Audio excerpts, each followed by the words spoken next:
Ladies and gentlemen, how are you today? Today, the date is November 28th, 2015.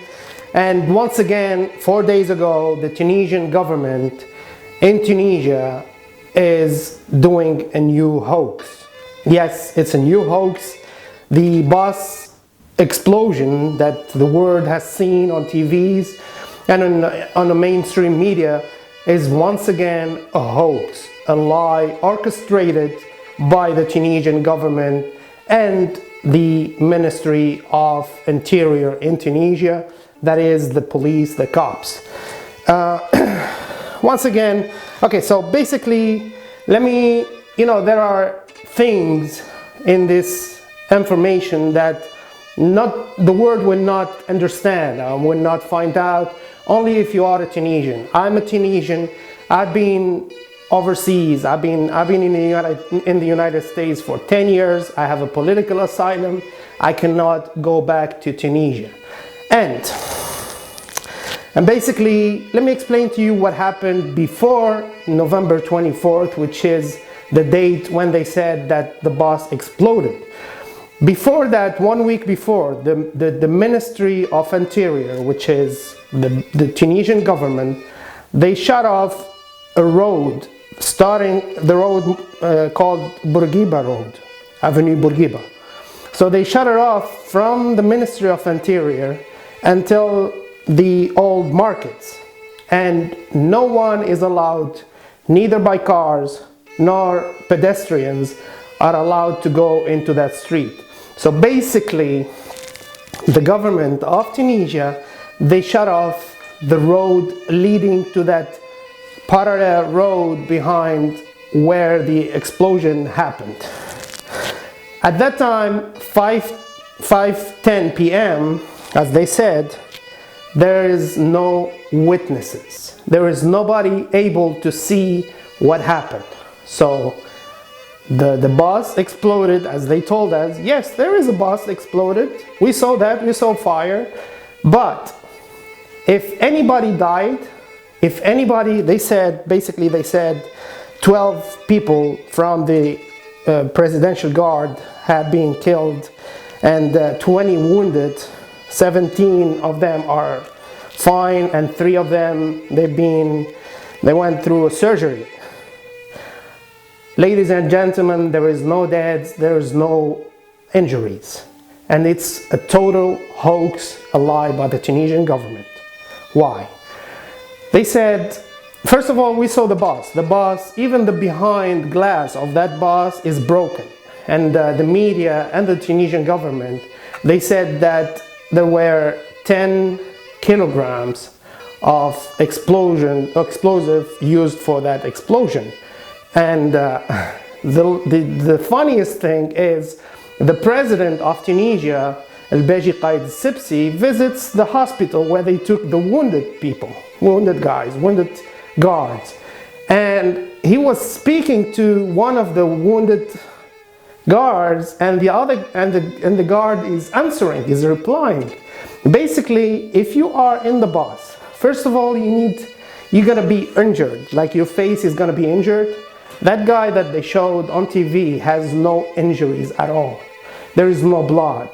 Plus, the 10 kilograms of explosions, the sound coming out from that explosion will prevent you, at least for a while, from listening. So you're gonna lose the sense of hearing for at least a period of time. This guy, half an hour later or 1 hour later, and he's still listening. That's another reason explaining it's a hoax. All right, one more thing. The president was telling this guy, that the guy was answering, that first of all, the Tunisian government, he is one of the governments supporting ISIS or ISIL, or the terrorists that you want to call them. I'll explain ISIS in another video, but the Tunisian government, and exactly that person called the KG TNT, has been hiring them, sending them to Syria. What's going on is that one day after, they showed us on TV a photo of the alleged number 13 dead body, which is the terrorist for them, that the guy who exploded the bus. And the day after, they said that the mother of that alleged terrorist saw the video, saw the picture of her son, and the picture, you know, you remember, you know the picture. You can see only the eyes. And they said she went to the Ministry of Interior and she said to them that he was my son, and he told me that he's gonna do the terrorist act. Basically, it's a lie. Why it's a lie? Because they said they compared the DNA of the body that they found in the bus to the DNA of the mother. And for how long? In a short, very short timing, which is like almost 10 hours.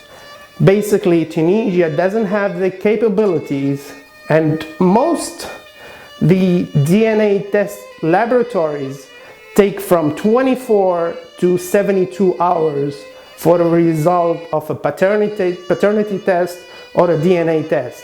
So how did they find out? And they affirmed that this guy, his name is Hussam bin al-Hadi bin Milad al-Abdalli. This is a lie. One more lie. Today, November 28th, the Tunisian Ministry of Interior publishes 3 photos with identity, the names and the ID numbers, saying that they are alleged terrorists that helped this previous guy. This is another lie, because I can assure you, I can assure the world about what's gonna happen. What's gonna happen with the Tunisian government, because I understand how they act, how they do it. Those 3 guys, they must be in the cells of the Tunisian Ministry of Interior. So basically, later on, they're gonna say that we found them. And they're gonna record testimonies from these 3 guys saying, yes, they did it. And then they publish it to the world. At that moment, everybody who denies and everybody who affirms that this act is a hoax will be shown as if they are lying. Those guys are already in the Ministry of Interior. They play games. They work for them. They get some cash out of the table, under the table, and this is not going to happen. One of the decisions that the Tunisian president took in less than 24 hours after the hoax is a censorship of internet. The media is already corrupt. They control the media, and they said they're going to create a fund, a national fund, where people will pay money for that, and they're going to give it to the police, to the Ministry of Interior. So going to a state of police, this is what they want. They want the people. They scare the people. They fear. They create fear in their hearts to stay in power. This is a lie. This is a hoax. And the explosion happened, yes, in the bus, but the government did it, and the bus was empty. There are no injuries, no fatalities. This is Kais Malej from TV Online, New York.